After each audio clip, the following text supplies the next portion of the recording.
ডিপার্টমেন্টের প্রধান গতকালকে একটা কথা বলেছে, যে কোনো মূল্যে হোক এদেশে নির্বাচন হবে। তাহলে আমরা ওনাকে জানিয়ে দিতে চাই, সীমাহীন সমর্থন আপনাকে দিই নাই, সীমিত সময় দেওয়া হয়েছে।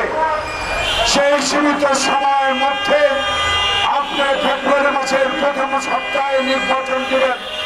সেই নির্বাচনের জন্য এখনো আপনি প্রতিশ্রুতিবদ্ধ, কিন্তু কি দেখতে পাচ্ছি অনলাইন পত্রিকা, ইলেকট্রনিক মিডিয়া, অমুকের মার্কা না দিলে নির্বাচনে যাবে না। আজকে আপনাদের বিষয়ে আমি এইটুকু বলতে চাই, প্রিয় বন্ধুগণ, দেশকে যদি ভালোবাসেন, দেশের মানুষকে যদি ভালোবাসেন, আর নির্বাচিত সরকারকে একদিনের বেশি আর ক্ষমতা রাখার দরকার নাই।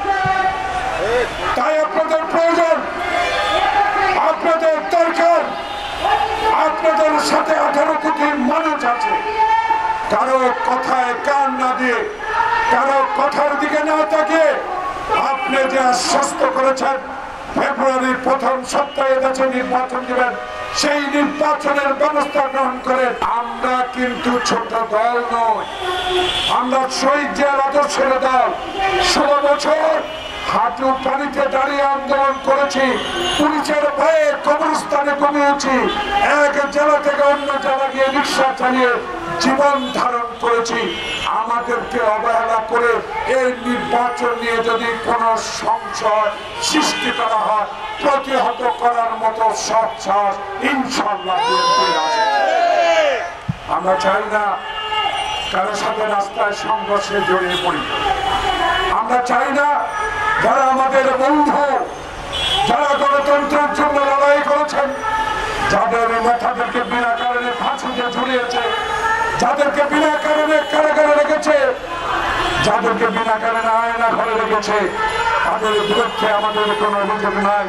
কিন্তু একটা অনুরোধ, এই অপরাজয় বাংলার এই পদদেশ থেকে আপনাদের কাছে অনুরোধ জানাবো, দেশে যখন নির্বাচনের প্রস্তুতি চলছে, সারা বাংলাদেশের চা দোকানে, গ্রামে গঞ্জে, পৌরসভা, বিভাগে, শহরে যখন একটি কথা হচ্ছে, ফেব্রুয়ারি মাসে 16 বছর পর আমার ভোট আমি দিব, সেই ভোটটা যেন নষ্ট না হয়, সেই ভোটটা যেন কারণে না করতে পারে, সেই বিষয় যদি কোন রকম সংকট তৈরির জন্য আপনাদের উপর মানুষ দোষারোপ করতে না পারে, সেই দিকে লক্ষ্য রাখবেন।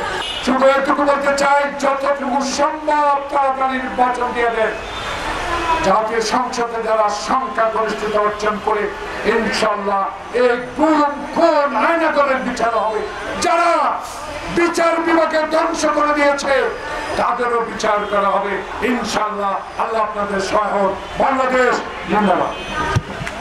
সবাই